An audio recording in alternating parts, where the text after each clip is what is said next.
ഇസ്ലാം മത വിശ്വാസികൾക്ക് ഇന്ന് ചെറിയ പെരുന്നാളാണ്. ഇത്തവണ നോമ്പ് 29 പൂർത്തിയാക്കിയാണ് വിശ്വാസികൾ ഈദുൽ ഫിത്തർ ആഘോഷിക്കുന്നത്. വ്രതത്തിലൂടെ നേടിയ പവിത്രതയും ചൈതന്യവും ജീവിതത്തിൽ കാത്തുസൂക്ഷിക്കാം എന്ന പ്രതിജ്ഞയോടെയാണ് ഓരോ വിശ്വാസിയും ചെറിയ പെരുന്നാൾ ആഘോഷിക്കുന്നത്.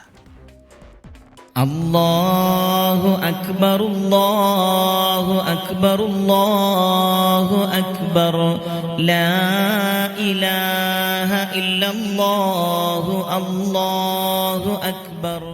റംസാൻ 29 പൂർത്തിയാക്കിയാണ് ഇസ്ലാം മത വിശ്വാസികൾ ചെറിയ പെരുന്നാൾ അഥവാ സപ്പറ കണ്ടതോടെ പള്ളികളിൽ നിന്ന് തക്ബീർ ധ്വനികൾ ഉയർന്നു.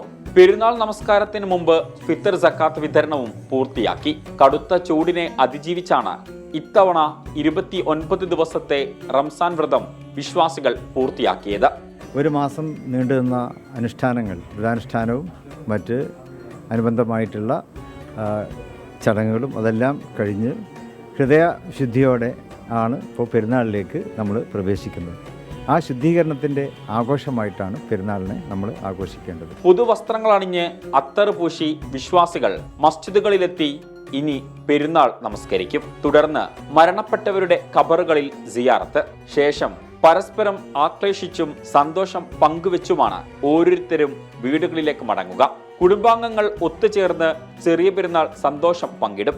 ശേഷം ബന്ധുവീടുകളിലും സുഹൃത്ത് വീടുകളിലുമുള്ള സന്ദർശനം. അക്രമവും ലഹരി ഉപയോഗവും വർദ്ധിച്ചു വരുന്ന പശ്ചാത്തലത്തിൽ സമൂഹം ലഹരി മുക്തമാവുക എന്നുള്ളതാണ് ഇത്തവണ മതപണ്ഡിതർ ആഹ്വാനം ചെയ്തിട്ടുള്ള പെരുന്നാൾ സന്ദേശം.